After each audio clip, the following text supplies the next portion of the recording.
اللهم إني أسألك العفو والعافية في الدنيا والآخرة.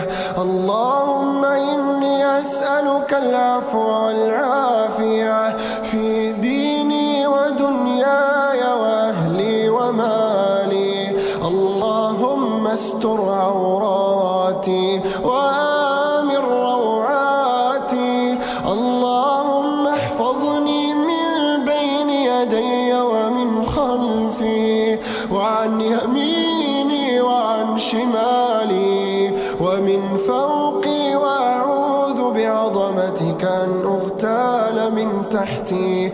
يا حي يا قيوم برحمتك أستغيث.